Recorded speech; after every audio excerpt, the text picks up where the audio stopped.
東南向嘅4分1別墅係咪非常之稀缺啊？你睇大路邊嘅出入非常之方便嘅，而且嚟講佢呢個地段嚟講喺牌坊別墅入邊都係黃金地段嘅，佢個地段真係冇得彈，而且咧係屬於大花園嘅4分1別墅，佢嘅呢個花園咧都有成110個方嘅，所以你睇下，即使係企喺呢邊嘅花園嘅空間，你都會覺得呢個花園咧搭埋個棚咧，呢個空間度都係比較舒服嘅。呢個房咧確實係可遇不可求嘅東南向，但係咧唔知點解業主從188萬，依家咧亦都係降咗10萬蚊，178萬嚟賣嘅。咁佢個唔同之處咧，佢雖然係全新裝修，但係咧佢冇將呢埲牆移到大門呢個位置，所以咧佢呢個空間度咧淨係得3.8米個空間度。空間度嚟講咧，如果係2個人住咧，可能就唔會嫌棄啦。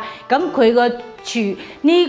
呢一排呢個餐邊櫃嘅位置咧係夠大嘅，而且睇下佢個廚房，廚房呢度咧佢都係做咗一個採光井嘅，所以呢個廚房個空間度咧，開放式廚房嚟講咧，亦都係夠大嘅。咁我哋嚟延伸到睇下佢個長者房，長者房咧係比較闊嘅，佢個長者房呢度仲多咗一少少呢個入門嘅位置，所以長者房個空間度係夠大嘅。佢個洗手間咧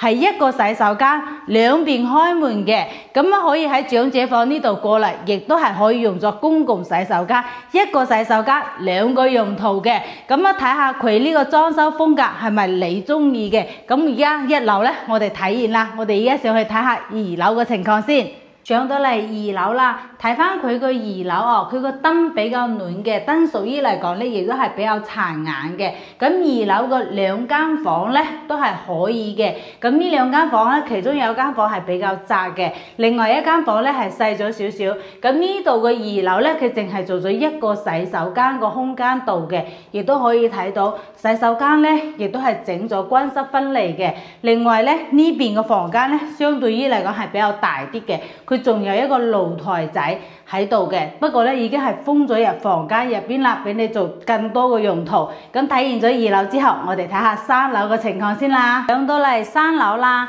3樓呢個主人房咧，個房間個空間度咧，亦都係比較闊少少嘅，而且咧同樣佢個洗手間咧係移咗出嚟呢個平台個位置嘅。咁啊，佢嘅3樓咧係整咗一個細細地嘅衣櫃嘅位置嘅。如果我哋平時度假嘅話咧，呢個衣櫃仔咧係夠用嘅。咁出嚟睇下我哋呢個平台啦。東南向望出去個景觀視野確實係比較舒服嘅，咁佢呢間屋咧睇出去個視野係比較靚嘅，地段亦都係比較靚嘅，位於大路邊大花園呢一個地段嚟嘅，而且嚟講依家佢個價錢咧嗌緊178萬，業主咧仲係誠心出售嘅。如果你睇啱嘅情況下咧係可以傾價嘅，依家業主比較急賣，如果你都喺度睇緊山鄉嘅4分1別墅，你又唔想裝修嘅話咧，你不妨可以嚟睇呢一間啦。更多詳細嘅資訊嘅話，你嚟滴滴大方，或者你想對比山鄉更多別墅嘅話，你嚟諮詢大方。大方嘅公司就喺山鄉呢度，